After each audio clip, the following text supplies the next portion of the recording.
would like to introduce you to our guest today. Her name is Dr. Regine Neiders, CEO of Pacific Rehabilitation Centers located in Washington. Hello, Regina. Thank you for joining us today. Hello. Yeah. So, she's a CEO of Pacific Rehabilitation Centers for over 30 years. She is a social worker by trade, and she has a doctorate in social welfare, and she spent 30 years running Pacific Rehabilitation Centers. So, Regina, tell us a little bit about Pacific Rehabilitation Centers. Where are the offices located, and what kind of population do you serve? Okay, we're in Washington State, and we have been serving the workers' compensation population that entire time. One of our locations is in Everett, Washington, and one is in Puyallup, Washington.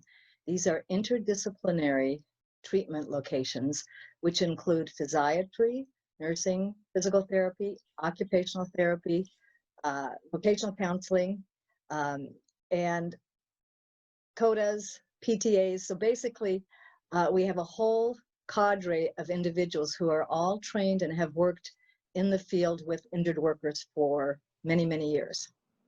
Okay, thank you.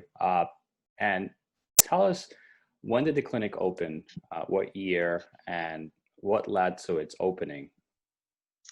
Okay, this company actually was opened in 1984.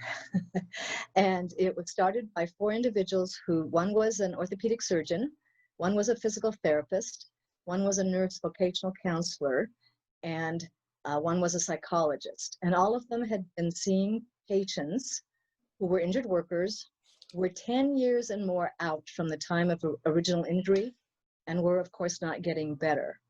And back in the 80s, that was still the heyday of interdisciplinary treatment for chronic pain. The 4 of them put their heads together and said, you know what? We think we can do this even better than anyone else, and we should put together an interdisciplinary team, which they then did. In our state, Labor and Industries is a monopoly. So they had to ultimately apply to Labor and Industries to be allowed to provide this service, which they did, and were accepted in 1989, and then became CARF certified, Commission for Accreditation of Rehab Facilities. Mm-hmm. And the rest is history. That's great. That's a great story. So one of the questions I have, so 10 years, you said chronic conditions, and would workers' compensation actually pay for these treatments 10 years later? Back in the 1980s, they did. The workers' compensation system in Washington State, frankly, was not doing very well, and they did not have systems in place in order to intervene early. And so someone out there had to handle the people who were chronic.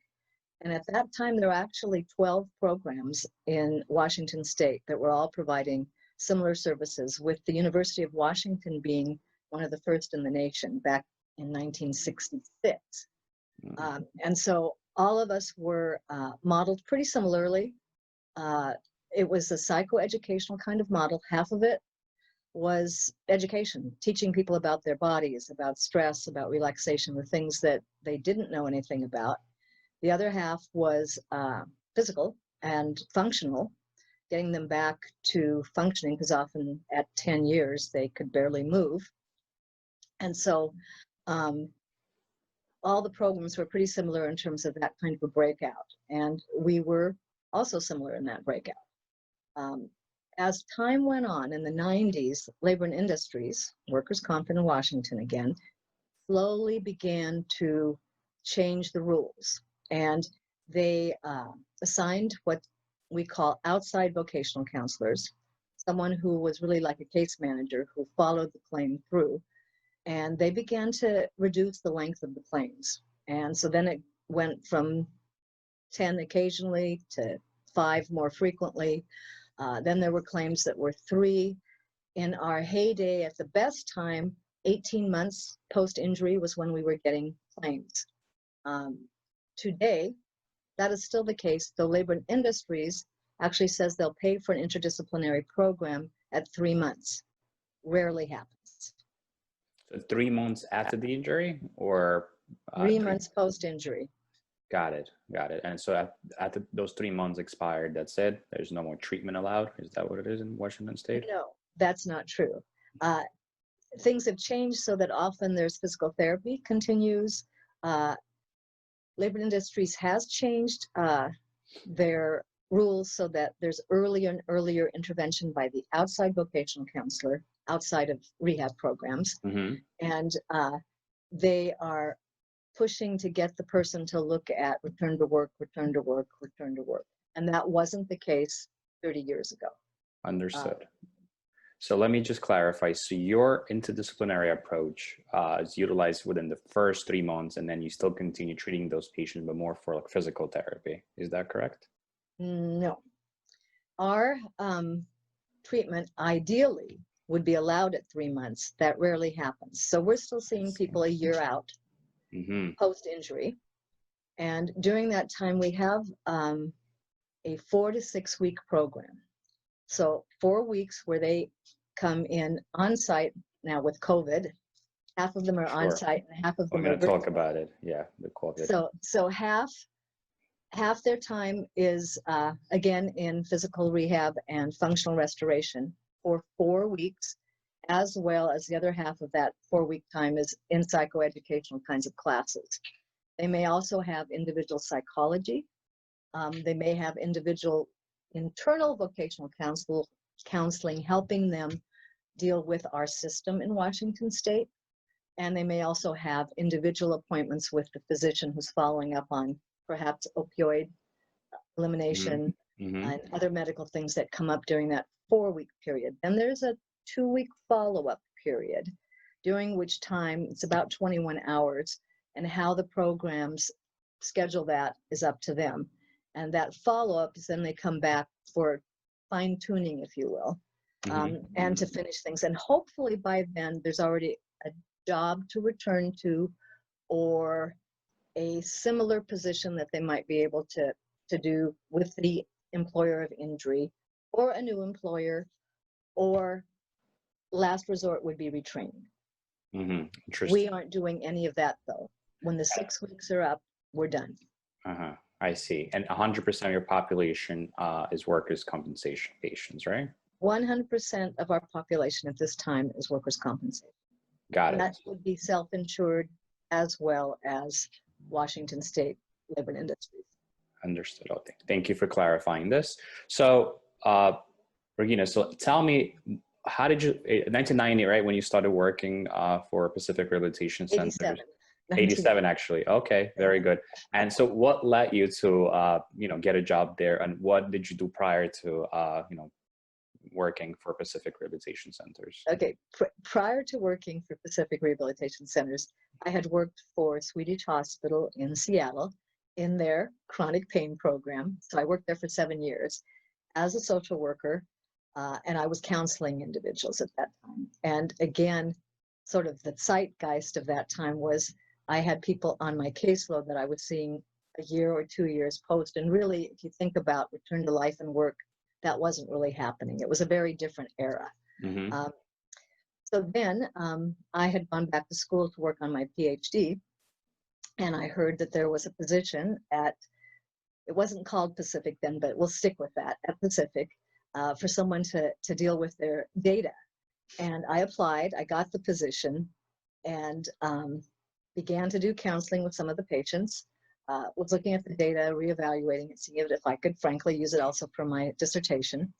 And at that time then, Labor and Industries decided that social workers could no longer provide counseling services, only psychologists. So the psychology lobby had been very successful. And since that time until this year, social workers have not been allowed to provide counseling services to Labor and Industries or workers' comp in Washington State. And this year, they just in January started a pilot with social workers. Okay, congrats on that. That's a long time in the making. I'm sure. So tell me, since opening up in 1984, you mentioned there were 4 partners. Are there still 4 partners in the company, or has partnership changed? Partnership has changed. People have gotten older. People have retired and moved on. So currently we have 3 main partners, and one of them is still the founding member, and that's a physical therapist. Then we have physiatrist, who's a minority partner, and we have an occupational therapist who's a minority partner, and a psychologist who's a minority partner, and I'm a partner, and then one other psychologist, and we're the psychologist, founding member, and myself. We are the main partners in this. Interesting. Okay, got it. So tell me, so I look at your website earlier, and so there's certain services you guys offer. So like acute physical therapy, some just general physical therapy just to get a person back to work, but it's more of a intensive program from what I understood, right? It's like about 2-3 hours a day, Yes. all right? Type of program. Again, you're only allowed 2 hours a day, so it's 2 hours a day. 2 hours a day. And is it daily, or how is the frequency usually like? Okay, again, it depends. So you could be in physical therapy only, and then you go by the physical therapy rules, or you could be in something called work conditioning. And work conditioning allows physical therapy and occupational therapy. And that often is daily if the person has a job to return to and you need to get them going right away. Sorry, but Or at later, that's at later stages, right? That's just not right after the injury. That's already when that's they, not right after injury. So right. we're really not the first place that a person comes to. It's more likely going to be an occupational medicine clinic that then refers to us, or an orthopedist that refers to us because a person didn't get better after surgery or after intervention, or an interventionalist. Got it. So, But you have, I'm assuming you do have a certain percentage of your patients that will be coming to you right after surgery, or not at all? no, Uh-huh. never.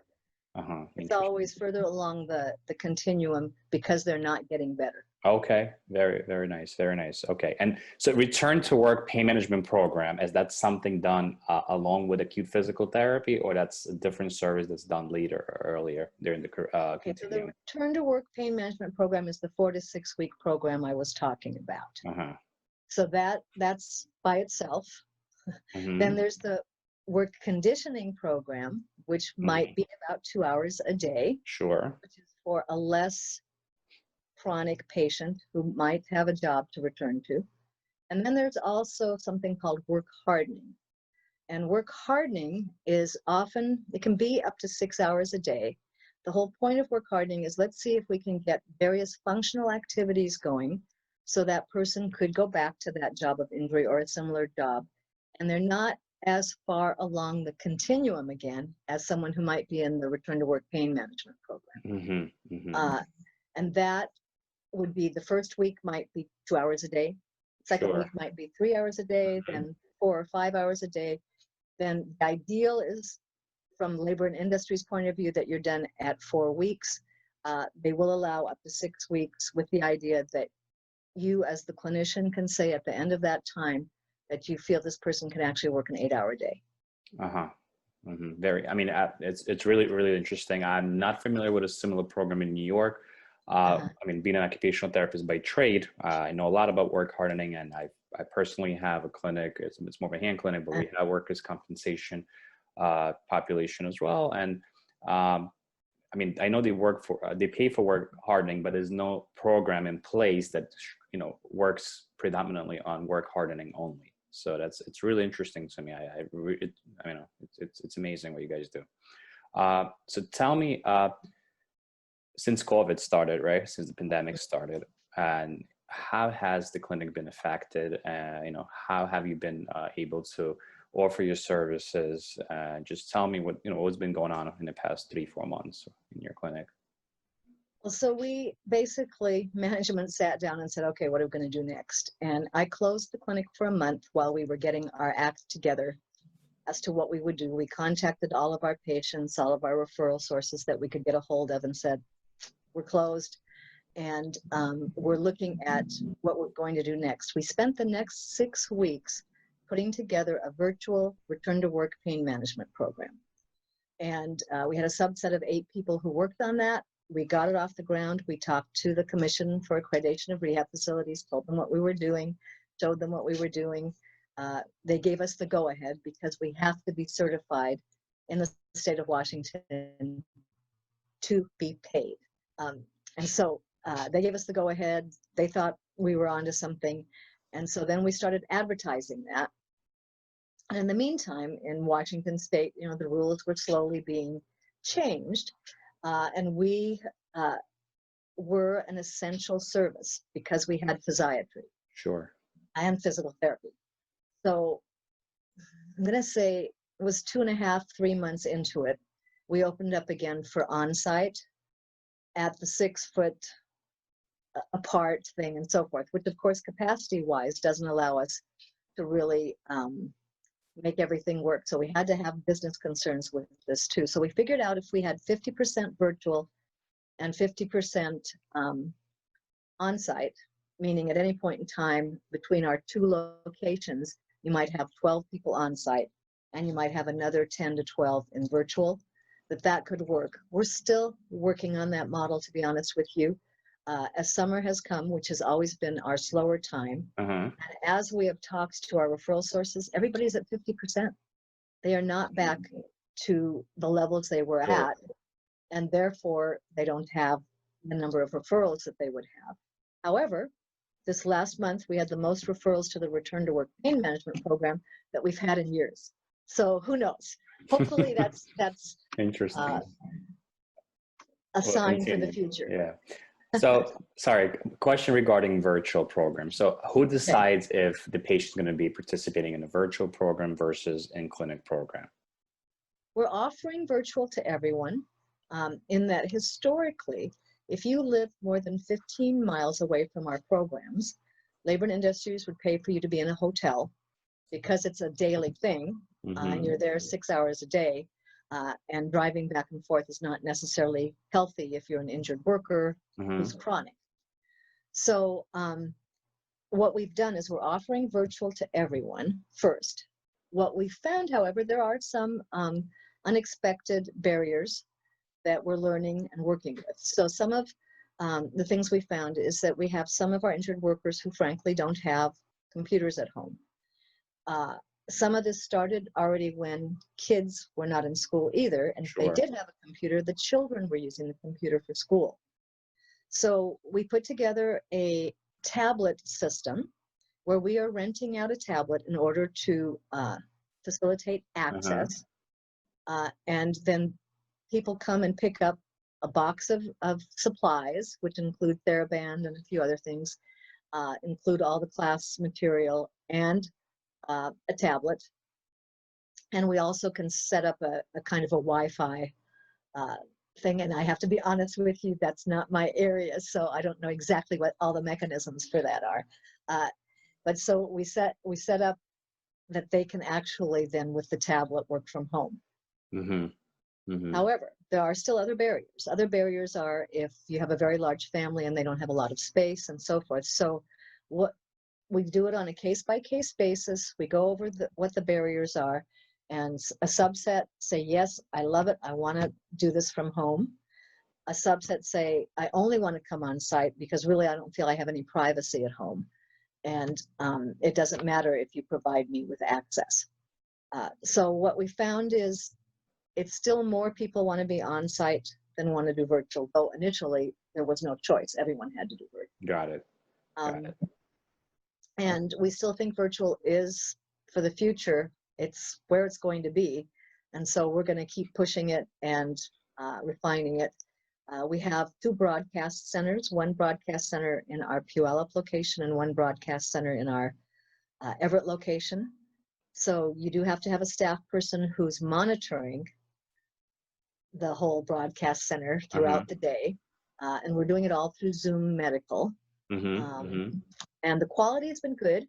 At the end of every day, we ask the patients to fill out a questionnaire, and it has to do with satisfaction, whether they thought the equipment worked the way it should, did they learn anything, etc. And we're getting 91 to 98% daily. Wow, very impressive. So it's working. Wow, interesting. So in terms of virtual treatment, hours-wise, is it less hours that they spend with a therapist or clinician treating them, or is it the same thing as in a clinic? So initially, the first month, we cut off 1 hour and made it 5 hours. because we weren't sure people could last that long. Sure. Then we added the 6th hour back, and we're not having any problem at all. I think Great. we've had one person out of 24 had to leave to do something with his farm animals right in the middle of the day. But aside from that, there hasn't been a problem, and people have been able to last 6 hours because half of it is psychoeducational and half of it is activity-based. Our PTs and OTs have learned to be very creative and figure out what things they can use in the home to show Sure. them what they're doing.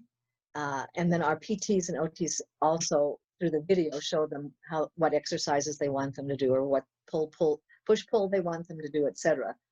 And so far, it's happening. Great. So actually it leads me to my next topic as square footage of the office and what you have in the office. So due to the fact that you guys prepare workers to go back to work, I'm assuming you have different type of equipment, different type of simulated type of activities, right, that you work on with your patients.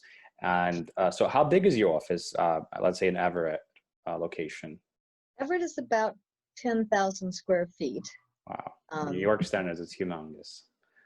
Well, that includes all the offices for the individual, for psychology, vocational counseling, etc. And we actually have 2 buildings there. In Puyallup, it's a little smaller. I think the whole space together, well, we actually have 2 buildings there too. So one space is about 5,000 square feet, and the other space is 7,000 square feet. Okay. And the 7,000 square feet is a little empty at the moment, I might add. Got it. And they both have different equipment for office type of workers, and then equipment for people more in blue collar type of work, right? They're returning to work. I'm assuming we have stations essentially, and so we have stations where they can actually put siding on this cube that we've had built for us, where there's plumbing and siding and stair climbing and so forth. Then we have all the standard kinds of aerobic equipment. And we take, when they're on site, we take people out on walks because we're working on endurance Sure. I love this. This is amazing. I've never seen something like this in New York. That's why, I'm not familiar with a program like this. Yeah. On East Coast in general. If, for instance, an example would be at different times we've had firefighters, we have them bring their hoses in, and we have them get all their clothes on and everything that everything they would have to carry with them. Sure. And we have them go through the clinics and take the hoses through and so forth to practice that. And of course, we do have the office settings. Let's see. Our staff are very creative. And so wherever we can, we have them bring things in that would be similar to their place of employment. The reality is, though, if they're working with fire and coal and other kinds of things, we can't do any of that. Right. We can only see how strong we can get them and functionally to lifting levels and so forth.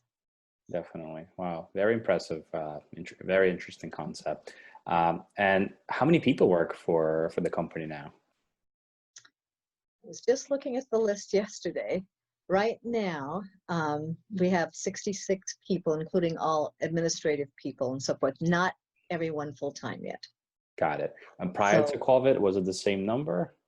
Prior to COVID, we were up to 80 people. And both full-time and part-time, I'm guessing, right? That included, that included full-time and part-time. It was really more, if you went on a full-time equivalent, it would have been about, frankly, 40 people. Sure. Because we had a lot of per diem who worked like 1 day a week and that kind of thing. Got it. Okay. And right now they are not working. Understood. And how many therapists out of the 66 people that you have? Okay, so we have, I'm thinking here, we have 4 physical therapists, and we have 4 OTs, and then we have 4 psychologists by chance. We have one full-time physician, and we just brought back a physician who had worked for us before on a Physiatrist, per right? diem stat, huh? Physiatrist. Yeah, a physiatrist. And we just brought one back to help out per diem wise. Uh-huh. And I expect that'll increase again. Uh-huh. Then we have, let's see, we have 2 full-time vocational counselors. And then we have a couple of CODAs, Mm-hmm. a couple of PTAs. So I've just lost count. Got where it. we're at. Okay. It But gives me a good picture of, what it looks like. that's generally what the clinicians look like. And all of our admin staff, almost to a person except for me and one other person, are part-time. Got it. And do you, your physical occupational therapist, they hold any specific certifications, or are they encouraged to, go to certain continuing education courses? What are your standards? We have encouraged ergonomics, for instance, and various people over the years have gotten certifications, and then they work for someone else after a while. So just about the time we get the hand certification and the ergonomic certifications in place, then they move on. Uh-huh. So right this minute, nobody on, well, now take it back. We have one OT who does all of our forensic evaluations, and she has numerous certifications. Sorry, what is And forensic evaluation?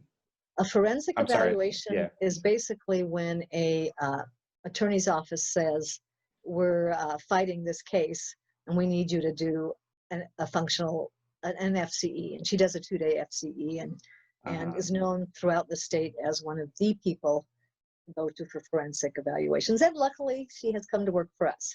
Interesting. Wow. I've never heard of before, but it's great to know. Yeah. All right. So thank you. It's really, honestly, really interesting info to me, being on a different side of the United States. In terms of marketing, you guys, is there any marketing involved? Is you market? So who are your referring sources, I should say? Our referring sources are orthopedists, occupational medicine physicians, some primary care, but less so. Sure. Then actually vocational counselors are often in a position to influence. So we consider them Right. referral sources. They recommend the patient. Sure. And frankly, interpreters are in a position to influence.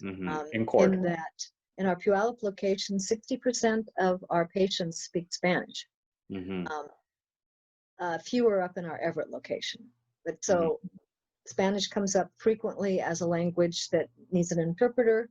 And so interpreters also influence, nurse case managers sometimes influence and refer. However, it always has to go through a physician ultimately. The physician has to concur. So there are quite a few steps to make sure everyone's on the same page about the referral and what's going to happen. So I'm guessing if a patient gets recommended by an interpreter, they get seen by a physiatrist in your clinic prior to getting on the program.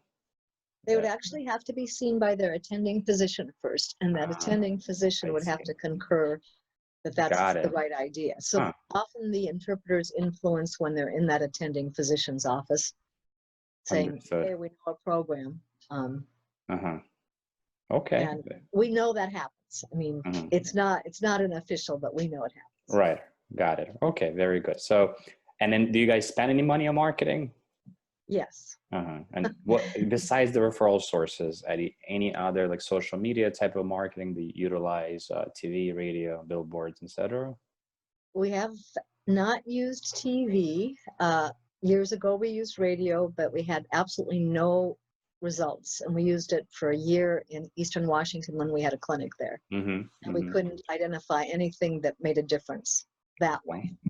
What has always made a difference for us is going to physicians' offices, which right now we cannot do. Sure. So let's say pre-COVID, what we did is we would actually bring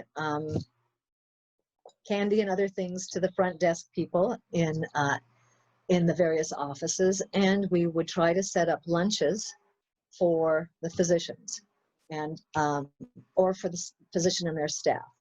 And we would probably get about 12 to 20 of those done a year. And that would allow our physician to actually really talk to that physician during a time when it's not totally stressed out and too busy. And that's how we slowly but steadily have, over the years, built relationships. Currently, our physician is calling people who have been referral sources in the past. Got it. And finding out, how busy are they, and just reminding them. And we've been doing fax blasts, which I'm sure nobody appreciates, but somehow we have to remind them that we're out there, and we have to remind them that we can do all this virtually. And we just recently, we have a gal who up until COVID was herself going to the offices and trying to arrange meetings for us. And we just sent her to Spokane, which is in Eastern Washington. And she visited 12 places there and talked to office managers and how can we get in and so forth. And we've gotten one referral out of that, but we have a lot more to do. So we're a little hampered by the fact that right now we really can't just show up in people's Definitely. So I would like to talk about marketing. So it's very familiar to me, being on board of Rehab on Wheels. We our company does mobile visits, PTOT, mostly for geriatric population. And when I was involved in marketing, I noticed whenever we set up lunches for doctors, so honestly, it wouldn't work. It was a waste of money and our time. The only time we would set up lunches is when we actually got a referral accidentally through word of mouth. Physician referral came in, we'd reach out to a physician and then told them we have a mutual patient. We would like to set up a lunch. Let us educate you on our services. So since you mentioned, let's say 20 lunches that you guys would do a year, how many of those physician offices will become your referring sources statistically? Okay, believe it or not, these were usually people who had referred at some other time. And so often it got them going again. Got it. Usually out of those 20, there might have been 3 that it was a waste of time, waste of money. We should have never done it. So we found, and we tracked it for the following 3 months. Did it in any way shake loose any business, to be honest with you? And then the other piece to that was we looked at, we keep lists of all the referral sources and how frequently they refer, which months they refer, and so forth. And if we saw them falling off, then we might be likely to do a lunch with them. So it wasn't a cold call kind of lunch. Got it. A relationship had already been at some point established. Thank you for clarifying. Yes, because it's what I was really involved with marketing, and I can't count how many offices would tell us, "Oh, you would like to speak to a physician? We could set up a lunch with you." I'm like, "Oh no, thank you." It's like it didn't work in the past. We're not doing this. Okay. Very, very good. So, and you do have marketing budgets that you guys set up monthly, or is it quarterly, or is it annually? It's an annual, about $15,000 to $20,000. Okay, and okay, very good. And it is certain. So you guys look at marketing expenses as a percentage of revenue, or you have it set up, with different numbers in mind. We basically have determined over time that that's about how much money we have to spend just to stay in people's eyes, regardless of revenue. Of revenue. Interesting. And so if you look back at our budgets for the last 20 years, you'll find that number has been pretty consistent. Okay, very interesting. Now, what is different now is we do have a blog and we do have some other social media kinds of things, but frankly, we're still learning how to use them. And we have someone who's helping us with SEO and where we need to be on that. Is it an employee, or is it a company that it's an outside consultant? So that I'm sure if I look at our numbers for this year, we're going to be quite a bit higher. So do you keep track where your patients come from if you utilize social media and SEO, or not really? Yeah, we're keeping track of where they're coming from too. And who and where, and he can now tell us how many people have looked at our website and where they were located and so forth, things that we couldn't do before. However, the place that I end up struggling with all of this is our patients don't choose us. Their physician chooses us. I understand. So often, because they're in the workers' compensation system, they don't see us as the place of first choice. Definitely. And so then the individuals who I think are looking at our website may be people who are more acute, et cetera, and we're not really providing that service in the way an acute physical therapy clinic Regina, would be. so really interesting topic here. Is there a Mhm. reason you don't provide acute physical therapists? Since it seems like you have all the space for it and, you know, the right staff. What's the We reason you have don't provide? 92 groups in the greater Seattle area providing physical therapy services. Some of them have up to 20 clinics. Physical Okay. therapy is on every street corner. Mm-hmm. And because we've been identified for 30 years as chronic pain, Uh-huh. to muscle our way into an area that's already pretty saturated, we've looked at it a number of times and we always go, nah. So, Also, patients want to go by their house, right, their makes home. sure. But those referrals, they come in, they call you and inquiring about acute physical therapy. Is there a significant number? Do you lose a certain amount of those referrals because you don't provide those services, or not really? There's not a significant number. There's a handful of Got physicians it. who use us who are nearby and have used us and like our physical therapists and so Mm-hmm. forth. Mm-hmm. Okay. But no, it has not been a growth area for us at all. Understood. Okay.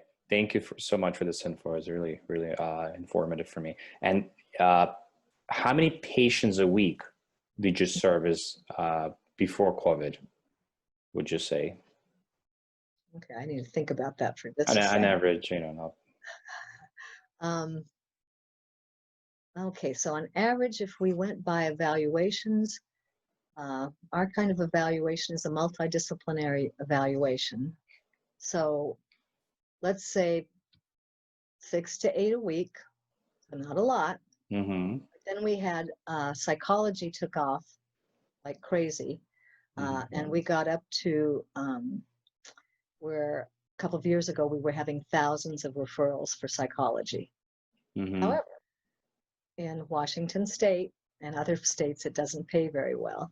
And again, we were finding the amount of work that it required in terms of overhead was not penciling out. So then we cut it back again. So in the psychology arena, just for psychology only, this year we've had about 100 referrals. Mm-hmm. Mm-hmm. And then 6 to 8 sessions, you're saying Psychology is about 8 sessions a week, for psychology. a day or a week? It would be per week, one session per week for 6 to 8 weeks. Uh-huh. I see. And then So that's another. There are streams that come toward our pain program. So psychology might be a stream. Acute physical therapy might be a stream. Work conditioning might be a stream. So functional right for each program. evaluations might be. So are we saying 6 to 8 sessions for each program a week? No, sorry, I didn't do that right. So I was talking about the stream for psychology. So that's 6 to 8 sessions per referral over a 6 to 8 week period, only one session a week. Okay, so one session a week. So each psychologist currently has about daily, they're seeing maybe 12 patients. Okay, so that's what I was interested in. And then similar with physical occupational therapists? And physical therapy and occupational therapy mostly are working in our pain program. So they're seeing people for half a day. And if we have those 12 virtual and those 12 on site, Got it. 4 in a day. Got it. Understood. Because a lot of it's also group. Right. Makes sense. Totally. Yes, absolutely. Okay. And then our individual physical therapist, one of them up in Everett, on average is seeing 6 people per week. It's really slow. Got it. I see. That's pre-COVID, or is it with COVID, or is it just? That's pre-COVID. That's why I'm trying to explain. Physical therapy by itself, without being part of the multidisciplinary team, is not how we're identified. Understood. Makes total sense. Okay, thank you for that. So I like to talk about numbers, like reporting for clinics. So what helps to keep the numbers in place? Is it your documentation system or practice management system? And what is it that you use in your clinic? Okay, so for our practice management system, we use something called Eclipse, and Eclipse. that has Okay. been really good. And that actually comes from the PT world. Sure. And we have not, however, gone over to their documentation system because we Okay. ended up creating our own 10 years ago. Huh. So 10 years Interesting. ago, one of my partners, who's also a psychologist, who's also loves software and so forth, he and another guy designed a program specific for us because nobody had anything that really worked for multidisciplinary, interdisciplinary pain programs. So we designed it for us, and it has all the features. Our staff like it. However, we aren't a software company. And so we're right at a point now where we're looking at whether we can use Eclipse's other part for the EMR, et cetera, because we are we cannot sustain continuing to create and update. Sure. Yeah, it requires time to maintain the system's and money, functionality. I'm sure. and we're small. Is it web based, or is it something desktop based type of system that you guys created? It's not web based. Let's see. If we go back about 10 years ago, what was the platform then? You're going to know. I'm not going to know. Okay, so it's something probably that has to be downloaded into each computer that you work with. Is that correct? There's a cloud-based. There was also cloud-based. It is now cloud-based. Okay, so it is cloud-based. Okay, so it is cloud-based. That is accessible through different computers. Yeah, each person can access it. And there's a whole system, and we can track how busy people are. We can track, well, we can get all the paperwork and where it's at, Got it. and it funnels back into our billing system. Definitely. So, what are some most important reports that you run monthly, like the top 3? From my perspective, for me, referral patterns, admit patterns, basically what's going on. I track it for the last 6 years, so I can tell you each month what has happened. And then the next piece is what's happened. And I'm sorry, the dog is barking. It's okay. I apologize. That's fine. The next piece is what's happening with the referral sources. So I meet with my marketing people. There's 2 of them. And then we go over what's happened with the referral sources. So that's what I'm looking at. I have a CFO, and he's looking at the financial end of things. And so he's looking at how are we doing to budget. And he said when COVID hit, budget doesn't matter anymore. Yes. So now we're just looking at cash burn rate. And we're looking at that monthly. And we're looking every single day.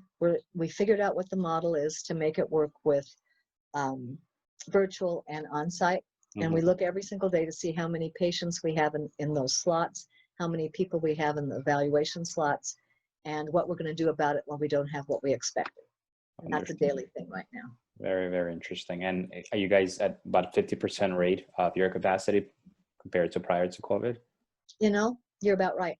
Okay. So that seems like a national standard these days. Yeah. Because we haven't even built up the work conditioning again. I see. We just focused on let's get the pain program going first. It's our economic engine, and then let's do the rest after that. Okay, very interesting. And do you keep track of cancellation rates? We did pre-COVID, and we had a reminder system in place, and we had quite a few things in place where our clinicians even called up people to make sure they would show up and so forth. Post-COVID, we actually have only had 1 or 2 cancellations. I think we're still pulling from people who had been referred before, some who had already been evaluated and who were expecting to get treatment. So we have not had much trouble with cancellation yet. I expect that will start up again when things, if they do, normalize a bit. Got it. Makes sense. And then you guys, so what's your biggest expense monthly? Is it payroll, I'm assuming? Payroll, period, payroll. Sure. Absolutely. Absolutely. Okay. And then you guys rent or your spaces, or you own them? Well, the company is renting the space. A subset of the people I mentioned who are owners of this company are also owners in in several LLCs. So we have 3 buildings that we rent back to ourselves. Understand. Okay. So they own by partners in one way or another, but not by the company. Yeah, and That's then we have 2 other buildings that we rent that were not in mhm. our LLCs. Uh-huh. And you guys, so are you guys growing, or like you keep track of your growth rate, or it's pretty consistent in the past certain amount of years? We aren't growing. In fact, multidisciplinary pain programs are not growing. So if you take a look at what's going on across the country, 20 years ago or so, there were almost 300 of us that the Commission for Accreditation of Rehab Facilities tracked and accredited. At this point in the United States, there are about 60 of us across the United States. Quite a few of them are in Texas. I Uh-huh. think a couple in Ohio. Uh-huh. There are 3 of us or 4 of us left in Washington State, a couple in Oregon. And so what has happened is over time, the interventionalists, which started in the 90s, let's say, they have taken over the space pretty much. And so many of the interventionalist groups now also have physical therapy on board. Sure. They're beginning to contract with psychologists. And so what it looks like is happening, there will be lots of mini multidisciplinary groups, and they already are out there. And then if they can't handle it, then they still refer to us. Yeah, that's the approach on the East Coast that I see, especially in New York, right? Yeah. It's not a growth area. It is in other countries, but not in the United States. Okay, very interesting. And I forgot to ask you one question. So being a CARF, right, a certified rehab facility, what advantages does it give you? Or you have to be a CARF in order to be a interdisciplinary type of program? Okay, there's 2 advantages. One is it actually helps you organize yourself better. And I'd be a liar if I said it wasn't. So there is a lot of paperwork involved, and it is irritating, but it really does make you run your organization better. So that's one advantage. And the other clear advantage is that we get paid by labor and industries if we're CARF certified. If we're not, you have to CPT code out everything. And then you would have even more administrative costs. So they actually give us a daily rate they give us a rate for our evaluation, a daily rate for our treatment, for our follow-up. And so you're talking about 3 codes you have to deal with. Got it. And that's a pretty big advantage. Sure. Interesting. Yes. So that being on board of a billing company, I know a lot about billing. So you guys, so I'm assuming it's your admin staff in the office that sends, so it's invoices that you guys send out, right? We actually electronically send it through a portal, and it's on HICVAs, and it goes through to LNI. Is it part of is it part of your documentation system, or it's not? It's not part of our documentation. It's a separate system you guys. Yeah, it's all through Eclipse handles all that. Because our documentation Sorry, system. so it is part of Eclipse, not yours. Part of Eclipse, but our documentation system is our Understand. self-created system. Okay, makes sense. Okay, and So then there are some inefficiencies. But it is a biller in your office that takes care of this, right? I'm assuming. Yes. Is it one biller, or you have multiple people doing this job? We have a biller who handles all labor and industries, and we have a biller who handles self-insured, because that's a slightly different animal and harder to get them to pay, to be honest with you. Sure.